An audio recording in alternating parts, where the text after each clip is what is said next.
Hello, thank you for coming to this webinar. This webinar will focus on how to make subscription products successful, which is related to the revenue of companies like Netflix and Disney Plus, and most of the utility apps. I hope I can help you have a better understanding of what subscription is all about and how to make it successful in terms of revenue. So before we start, I would like to give a quick intro of myself. I'm Joseph Chen. I was working at Canva, the design platform, Beauty Plus, the camera and photo editor, and YouCam Makeup, the virtual makeup photo editor. I was working as product roles in all of them. And I got my master's degree in computer science from Tsinghua University in Taiwan. Then I pursued my career in product management ever since. So in the coming session for subscription, let's shorten it as sub for our convenience and easier pronunciation.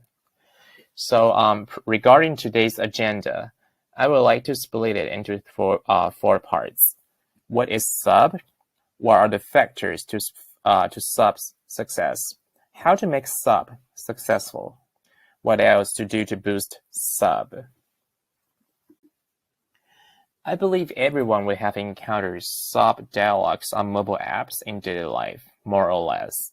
Let's, have a definition of sub first. So with sub, users purchase the time to use premium features. And sub is a common monetization model for freemium products. For example, Spotify allows users to listen to music for free. But, to enjoy an ad-free experience, users have to subscribe. In terms of plans, there could be, but not limited to, monthly, quarterly, semi-annual, and annual plans. There is no right or wrong in having only one or a few plans for a product. Now, here are two key concepts when it comes to the sub. Let's try to understand the definition first. One is prepaid, with which users purchase a plan for a certain time without auto-renew. The other is recurring, with which user purchase a plan for a certain period with auto-renew. So recurring plans usually go with free trials and discounts because it may have a higher subscriber retention rate with the auto-renew mechanism. Prepay usually accompanies a higher trial rate, but lower retention rate because users have to manually subscribe again. So in terms of LTV, these two might vary in different products, but usually recurring users might have a higher LTV, but it really depends. For every product, experiments have to be run. So what are the factors to sub's success? Developers adopt sub to make revenue, which we usually track as ARR. ARR is like annualized recurring revenue, or MRR, which stands for monthly recurring revenue. LTV, lifetime value, ARPU, average revenue per user, etc. Let's talk about three main breakdown metrics: trial rate, trial to pay rate, subscriber retention rate. To help us understand better, we can form a paid user funnel. And here are three major conversions: free users converting into trialing users converting into paying users, and paying users converting into retaining paying users. So let's talk about some definitions again. So trial rate refers to the probability of free users converting to trialing users upon seeing sub dialogue. Generally speaking, this rate helps us track whether users are willing to give it a try. So this is like a very important metric. Trial to pay rate refers to the probability of trialing users converting to paying users by the end of the trial. And the third one is subscriber retention rate, which refers to the probability of paying users continuously subscribing to the plan. So with this matrix, we can have like a starting point or like a benchmark to identify issues and make assumptions. Last but not least, let's talk about how to make sub-products successful. One disclaimer here is that to make a paid product successful, it is essential to make the free product experience stand out as well, or like at least improved or refined. Otherwise, these free products or like free users may just churn without paying. I will talk about some like methodologies like a bit after this part. So before going into specifics, I would like to mention that like the core of success is all about running experiments. There's actually no secret. It's rather important to do, competitor analysis to understand the markets better. However, it's also important to make sure that like when you shift features to your audiences, this shifted features should be what they really need or what they really want.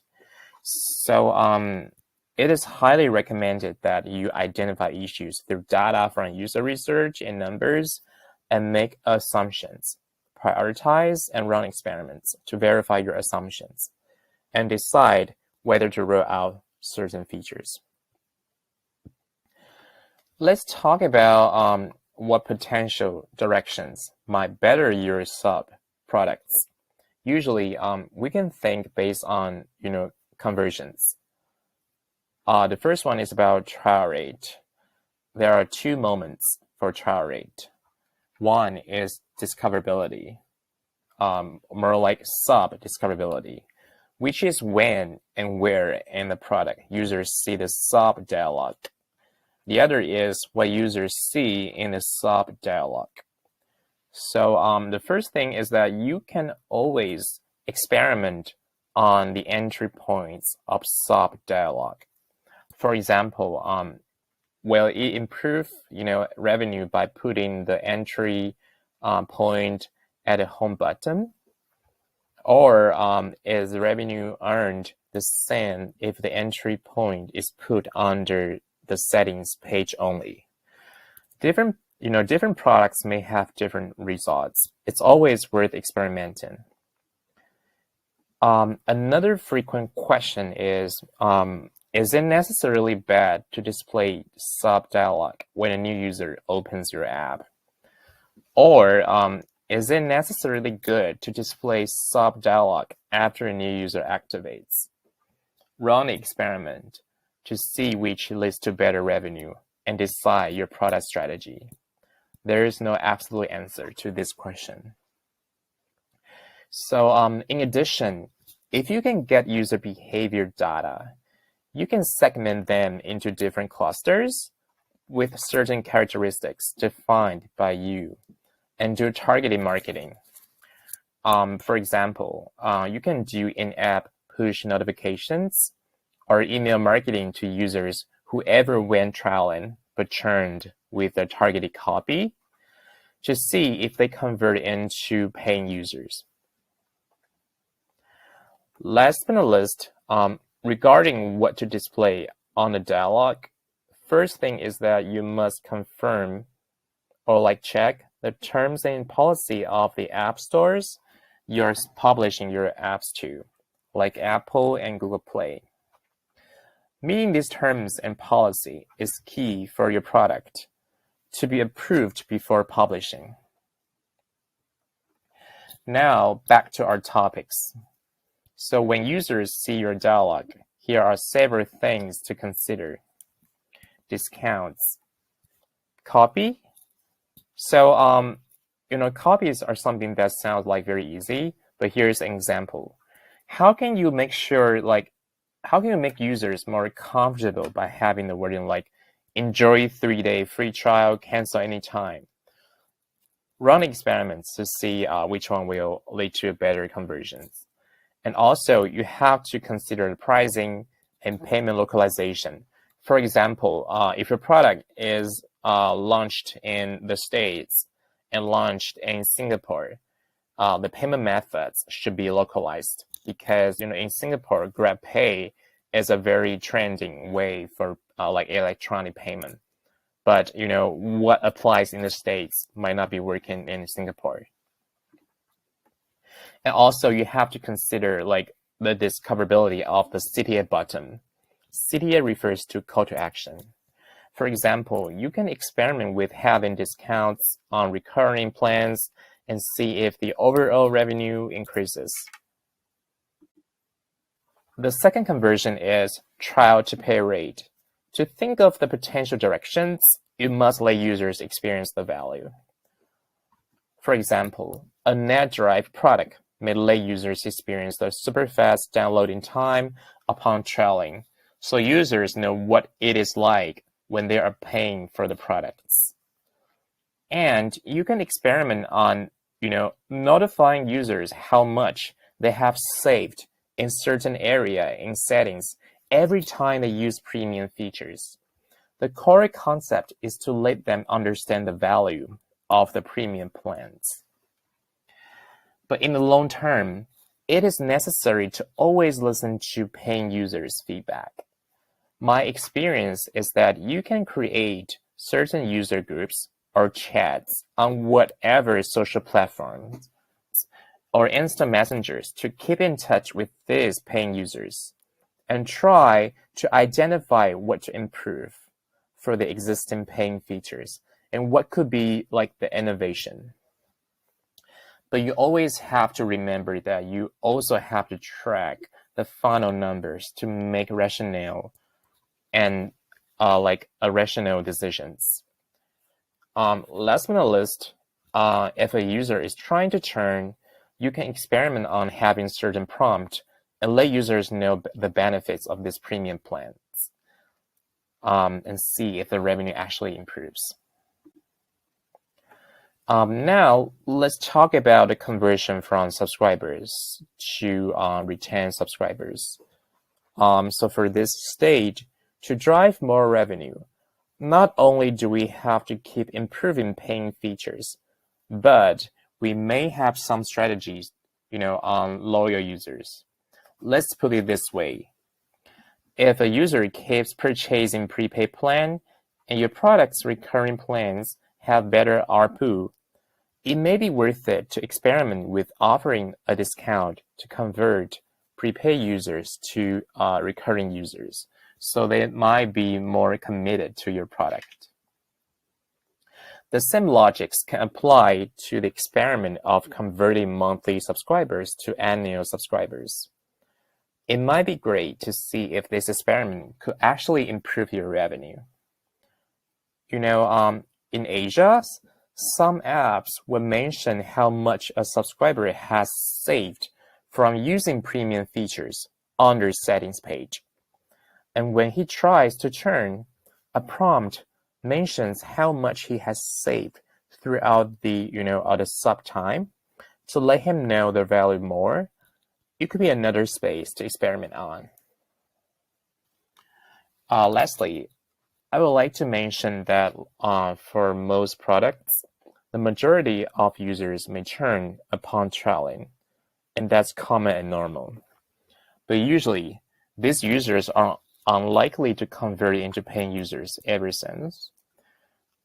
What if they are given a second chance of trial after certain days, like a month, a season, 90 days?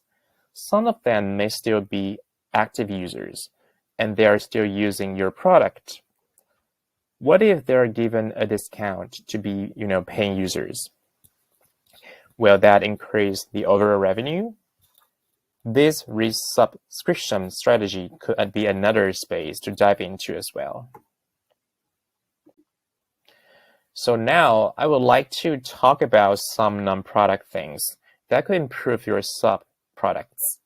First is that it is essential to track the ARPU of users coming from paid channels, so you may identify certain issues. For example, you may identify issues on the landing pages you use for performance marketing. Second is that it is crucial to work with data analysts to know which user clusters may have higher chances to convert into paying users. Like, they did certain behavior, they fired certain events, things like that. And you can work with the marketing team to do targeted marketing, like with the push notifications, with the email marketings, etc. Third is that you must have customer obsession. It is encouraged to urge paying users to join certain groups or chats you can keep in touch with and listen to whatever issues they have encountered when using your paid products. And you try to serve them better by running some experiments. So the revenue earned is just about product itself. It is also about how users interact with your products. Generally speaking, it is crucial to track revenue conversion performance by organic and non-organic channels and see what could be improved.